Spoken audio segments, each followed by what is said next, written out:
वो अनंत है। भगवान के नाम अनंत है, जिसमें किसी भी तरह का कोई भी निषेध नहीं है। अपवित्र पवित्रो वा सर्वावस्थांगतो विवाह यह स्मरेत पुंडरीकाक्षम सवायाभ्यंतरा शुचि। वो बाह्य और अभ्यंतर से परम पवित्र रहता है और इसमें सबका अधिकार है। अहोवत स्वपचतो गरियान जिह्वाग्ये वर्तते नाम तुभ्यम। वो स्वपच भी सर्वश्रेष्ठ है जिसकी जिह्वा के अग्रभाग पर भगवान का नाम है। तो जो नाम प्रिय लगे, राम कृष्ण राधा हरि, ये सब भगवान के नाम है। नाम जपने कोई ऐसा कोई मंत्रोच्चारण नहीं है, कोई ऐसा मन ऐसे मंत्र कोई बाजार है क्या कि ऐसे खरीद ले। भगवान के नाम तो ठीक है, और मंत्र गुरु से लिए जाते हैं। हाँ, वो गुरु से लिया जाता है, वो थोड़ी कि बाजार है कि क्वालिटी बताइए इसकी क्या। राकेश त्रिपाठी जी, वाराणसी से। राधा वल्लभ शेरवंश महाराज जी, आपके चरणों में कोटि कोटि प्रणाम। महाराज जी, मोक्ष की अवधारणा या सिद्धांत क्या है महाराज जी? तीनों शरीरों से राग का त्याग हो जाना और अपने आत्मस्वरूप का अनुभव हो जाना, जिसमें पहचान है निर्माण, मान रहित हो जाना, अमोहा मोह रहित हो जाना, जित संग दोषा, किसी भी संग का प्रभाव अपने ऊपर न पड़ना, अध्यात्म विद्या, निरंतर आत्म स्वरूप में रमण करने वाला, विनिवृत्त कामा, जिसकी सारी कामनाएं शांत हो गई है, द्वंद्व विमुक्ता, जो मान सम्मान निंदा स्तुति सुख दुख लाभ हानि जन्म मरण में समान भाव को प्राप्त हो चुका है, ऐसा महापुरुष अव्यय पद का अधिकारी हो चुका है, मोक्ष पद का अधिकारी हो चुका है। जो तीनों शरीरों के राग का त्यागी और इन लक्षणों से युक्त है, वो मुक्त महापुरुष है। और जो मुक्त होना चाहता है उसे इन लक्षणों को धारण करना पड़ेगा साधना के द्वारा।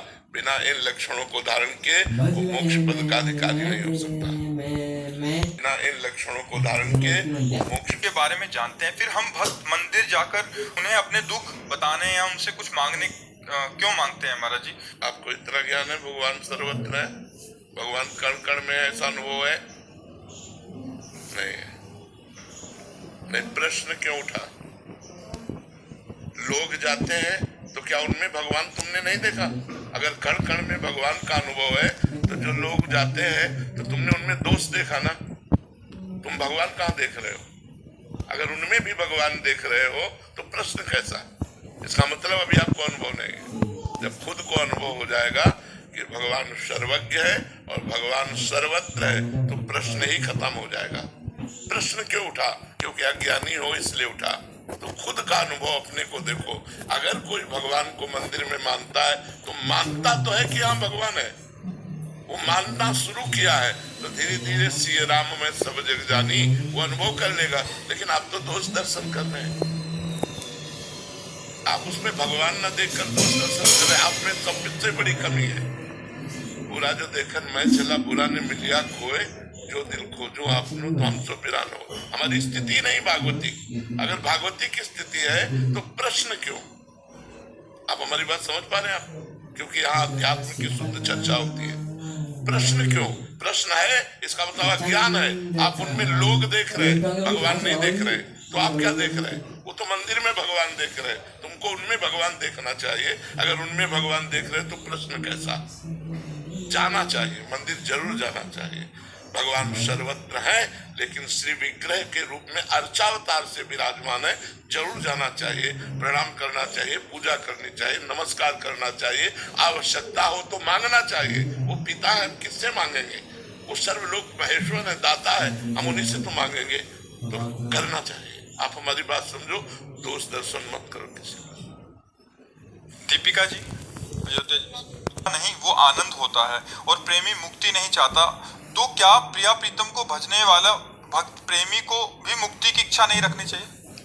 होती ही नहीं है, रखनी क्या चाहिए? दीयमान बिना मत सेवनम जना, प्यार में मोक्ष नहीं चाहा जाता। ये तो प्रभु से प्यार की बात करें, उसका उदाहरण संसार में ले लो। यदि आपको किसी से प्यार है या कोई आपको प्यार करता है, उससे कहा जाए कि आपसे दूर रख करके इतना बड़ा पद दिया जाएगा पर आप जीवन में कभी मिल नहीं सकते, तो क्या वो ये स्वीकार करेगा? वो कहेगा मैं मेहनत करके खा लूंगा, मुझे पद नहीं चाहिए, पर मैं आपसे दूर नहीं रह सकता। अगर प्यार यहाँ लोकवत है तो वो लोकवत त्यागने में उसको कितना कष्ट होता है। फिर तो परमेश्वर से प्यार है, परमात्मा से प्यार है, वो परमात्मा में डूबना नहीं चाहता, वो परमात्मा की सेवा, उनका नाम जप, उनका दुलार, उनका प्यार पाना चाहता। परमात्मा नहीं होकर डूबना चाहता कि मैं परमात्मा बनकर परमात्मा में एक हो जाऊं। मोक्ष का मतलब होता है तरंग समुद्र में लीन हो गई, उसका अस्तित्व ही खत्म हो गया। भक्त ऐसा नहीं चाहता, वो चाहता मैं आपको देखूं, मैं आपके गुण गाऊं, मैं आपकी सेवा में रहूं, मैं आपके समीप रहूं। इसीलिए भक्त कभी मोक्ष नहीं चाहता है। अजय पांडे जी प्रयागराज से। श्री हरिवंश महाराज। महाराज जी, प्रसन्नता का मार्ग क्या है? भगवान का चिंतन। ब्रह्मभूता प्रसन्नात्मा न शोचति न कांक्षति, समः सर्वेषु भूतेषु